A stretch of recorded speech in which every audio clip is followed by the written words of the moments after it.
What is up, everyone? Mac back for another Who Are They Real Review. And today I'm here to talk to you about something that's kooky, crazy, and has Oscar Isaac in it. And no, I'm not talking about the Addams Family. I am talking about none other than Disney Plus's new Marvel show, Moon Knight. Uh, I just want to say, for those people who have been asking for Marvel to do something different, not as formulaic, Moon Knight is exactly what you've been looking for. And I know that's weird to say up top, but honestly, I had a ton of fun with this because of the way they tell the story, especially in the beginning when you're trying to get an idea of what's going on and figuring out situations, how they use cuts and Marc Spector / Stephen Grant's condition. It was really interesting and made for some superb storytelling, especially in the way it's presented. And you got to give your hats off to the writers' room and the editors who worked on this project because it's just bonkers, and you're just sitting there going like, "Yo, what? Like, we just were here and now we're okay. Let's see where it goes."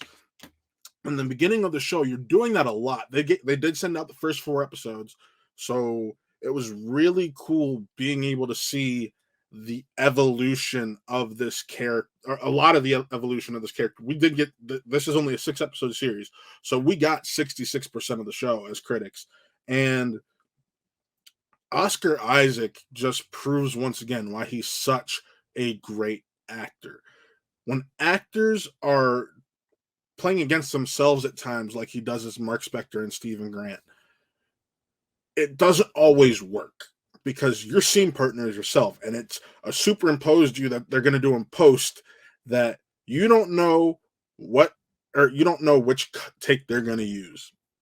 So to give what he gave in those takes to work against himself and not knowing what was going to work and how superb it comes out is not only a testament to him, but once again, the editors. I'm going to be honest. When it comes to this review, the editors are going to get a lot of credit because this show probably would not be as successful as it is if it were not for the direction and the editors and the writing. And it is some of the strongest we have gotten so far in the Disney Plus MCU universe. I want to say that I love the fact that this is the first Disney Plus show that we're getting that isn't somewhat tied into a character we've already had. WandaVision had Wanda and Vision. Falcon and Winter Soldier, aka Captain America and Winter Soldier, had Falcon and Winter Soldier, and Falcon became Captain America. Loki had Loki. What If was animated and had a ton of characters we knew. And Hawkeye, while it did introduce an origin for Kate Bishop, it was still a Clint Barton show at the heart of it. So this was the first standalone new hero show we got. I think only maybe like second standalone hero we've gotten in general since this new phase. The other being Shang-Chi. And they did really well with that. I mean, some people may get turned off because this is a bonkers, crazy, what the hell just happened kind of show.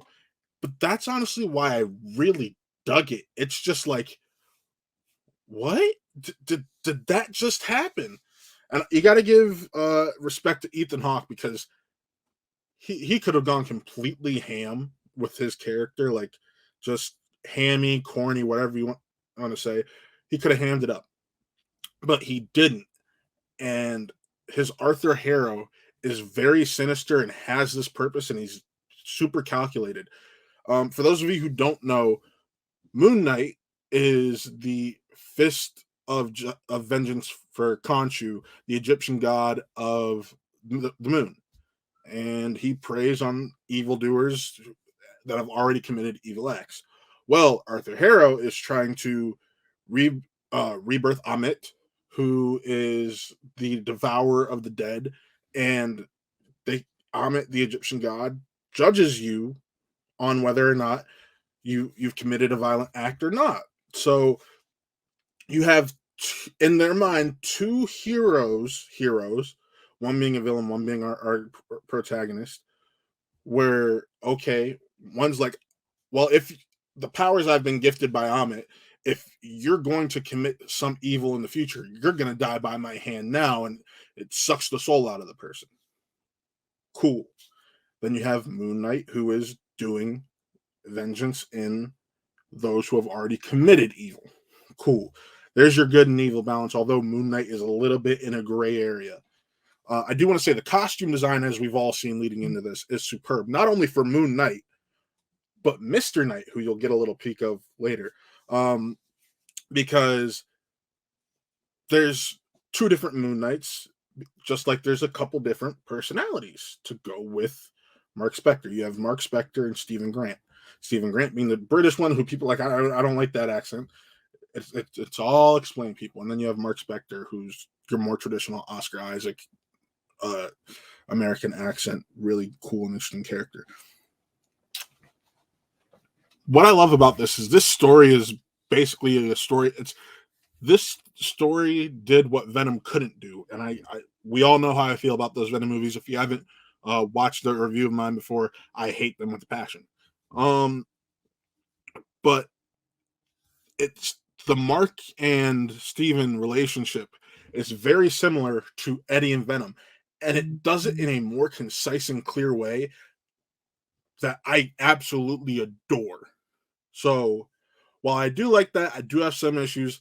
There are times this show does sag a little bit and goes a little too outside baseball so far. Maybe it all ties back in.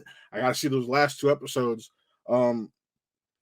And I just wish at times it would also cut back to stuff we miss when there's a personality shift. But other than that, I don't have many issues with it. I'm invested. I'm really interested in seeing where we go from here. So if I'm going to rate Moon Knight, I'm going to be giving it a 3.75 out of 5. And look, there's Mr. Knight right there. I told you get a peek of him. But yeah, I dig the dual personalities. I dig all the differences there is in the two separate characters. And that's just really cool. And this might be one of the most interesting Oscar Isaac performances we have gotten. So, with that being said, I got a quick plug ski here for you. For those of you in the Cleveland area, be sure to check out Fan Expo Cleveland, formerly Wizard World Comic Con. It is Friday, April 29th to Sunday, May 1st. Tickets start at $37 for adults and are $12 for kids. However, for you adults, if you buy your ticket now ahead of time, before April 14th, your tickets can be discounted. So be sure to check out that. You see Vegeta, Goku, Yondu, Kevin Smith as Silent Bob, and Jason Mewes as Jay, Ron Perlman as Hellboy. All of these characters, their actors or voice actors, are going to be there. So be sure to come out to Cleveland and check that out. I'm really excited that we're able to do this and cover this. We're going to have so much fun. But yeah, with that, I'm Matt. Be sure to like, follow, and subscribe to everything we do over here at Watt Real Entertainment. And we will see you next time. Peace.